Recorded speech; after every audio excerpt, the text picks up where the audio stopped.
Hey guys, what is up? It's Dusty here and welcome back to another episode of the Daily Crypto News. Today, I'm in a lovely little forest and I actually made this entire video already yesterday, but the problem was, well, I had AirPods in. And if you guys do not know, if you have these bad boys in, all right, the moment you start to do something on your phone, it just messes up the entire audio. A little side note as well, there's a lot of animals, there's a lot of planes, and there's a lot of people.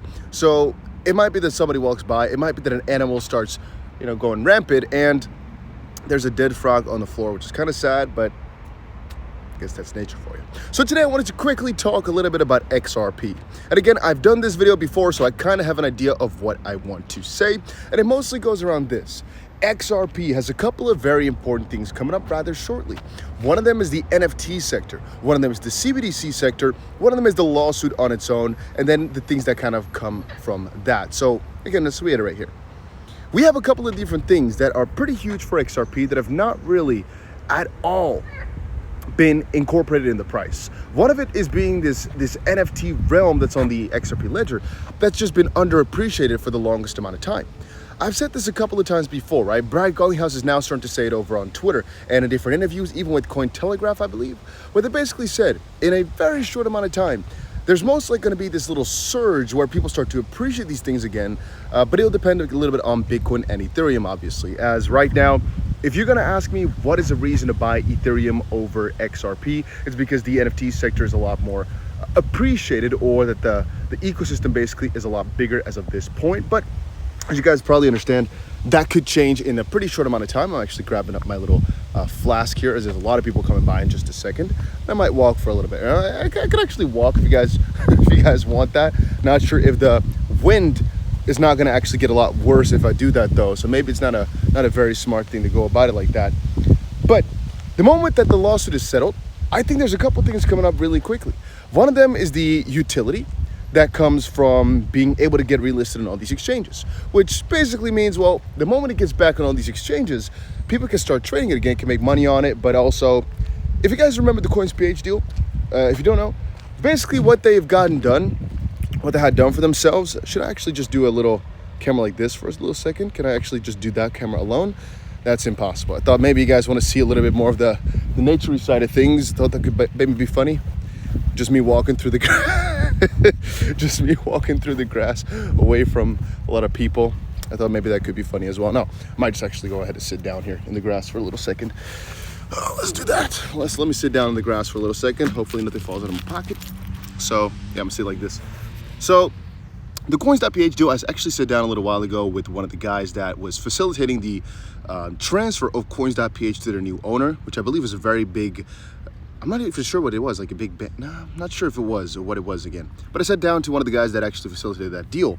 And one thing I noticed at that point is what amount of pressure they put on the fact that Coins.ph has this very important or very, I guess, nice network of on and off ramps. What I mean with that is Coins.ph is in the Philippines. It allows for the Philippine pesos to be basically off-ramped out of crypto.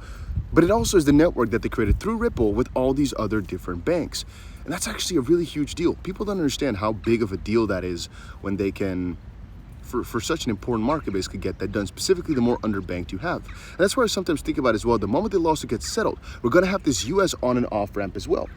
And that's gonna be huge for all these other companies, again, that are working with them. And it's gonna be a very big appeal for these exchanges and whatnot to start working with Ripple purely to get more inside this, how can I say it, ecosystem, I guess, where if you're part of it, you can sell your company for more as a one thing, but also it's like a brag rather than a negative thing to be working with Ripple to facilitate all these different transfers. And of course, as XRP grows in that ecosystem, as it becomes the middle currency for everything through on-demand liquidity, obviously, well, obviously the ecosystem is going to grow and the XP price will most likely grow, as we explained a dozen times before. But again, let's go back to that first story. You have the NFTs that are coming up when the next bull run hits, right? Most likely NFTs on the XP ledger will probably start popping off a little bit. It's just my honest expectation. There's also a horse behind me, so you might actually start hearing that one too. Then we have the exchange relistings, which will come from the lawsuit settling, which will most likely pump the price on its own as well. And then we start having the US additional, I guess, utility, because over in the US, you cannot really do too much with it, but that will eventually come. Then we also have the IPO from Ripple, which is also going to be a very big deal. We we saw Coinbase IPO was a very big deal, not necessarily in terms of price, but in terms of how much media coverage it got, specifically for Ripple being more of a fintech crypto company rather than a crypto exchange. It could be even bigger of a deal, I guess. And what else do we have? I think there's actually a couple other ones that we do have, but I'm not 1,000% sure on which ones right now, because I'm getting distracted a little bit. So the moment that people walk by, because I'm like new to this, I get like full distract mode. So I start just like thinking of, oh, are they gonna judge me or something? And this is actually a little fun fact, right? I told you guys this before. I'll go through with anything, all right? The only thing is it distracts. It's not as if I'm gonna stop or something.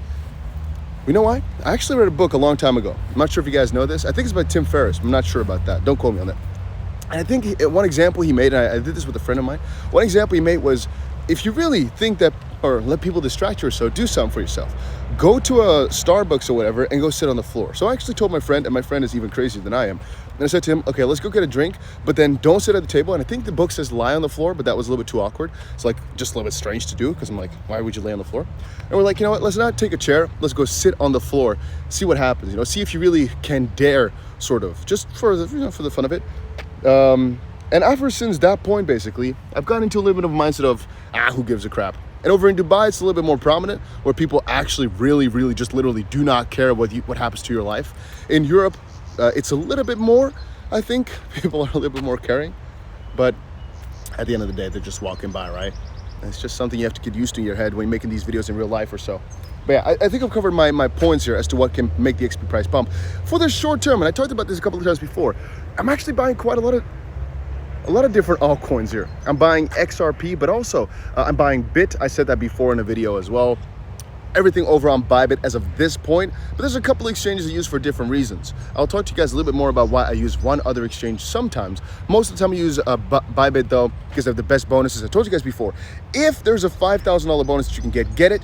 If you don't use the link down below, you get $400 for the bonuses. If you use the link, you get $4,800. But there's also a big competition coming up in a couple of weeks where there's, I don't know, $6 or even $8 million to be won, which is why I tell people all the time, just sign up. And if you don't enter eventually, then don't. But at least sign up through it, right? Just go for it at least at the start. There's a little pond. There's usually a lot of little small duckies right here. You can't see them right now. It's too bad. But yeah, if you didn't make an account on Bybit, just go ahead. Make sure you check it out. And in terms of XRP, honestly, I expect within the next 30 days or so to see about a 50% pump. I talked to you guys before about what exact chart I'm looking at that for. But if you want more info on that, just go ahead and check me out over on Telegram. This, by the way, is Fanta that I put inside a little spa flask or so. Not thinking it's piss, all right? Obviously, I'm in a forest. That would be kind of stupid if I were to piss in a little, how to say this thing? How do you call this? Bottle? There we go. It'd be kind of dumb on my end. But yeah, I'm buying a lot of altcoins. There's big competition coming up. And at the end of the day, guys, it's all about the long term. If you don't appreciate the XRP utility, then don't go for the crypto. You got to think about this thing as a longer term. Short term, there's even one thing I should actually add there. There's not a 100% chance that they'll win the lawsuit. It's about 99 for me, right? For a lot of people, it's about 90 less than that, I guess. I should have actually put the focus mode on, whatever. For a lot of people, it's a little bit less than that. For me, it's about 99% or so. And I honestly think you should always keep a degree of doubt because you don't know how corrupt it is. You don't know how set up it all is.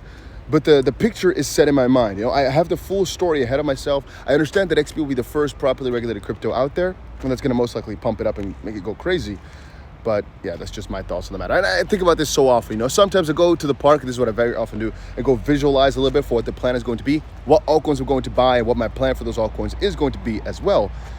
And as of this point, I honestly just think it's the best idea to just keep stacking them up, which is what I'm doing every single day, and then eventually just, I guess, can't be satisfied. Never mind, that's a lie. All right, sometimes I say like, just keep buying until you have enough.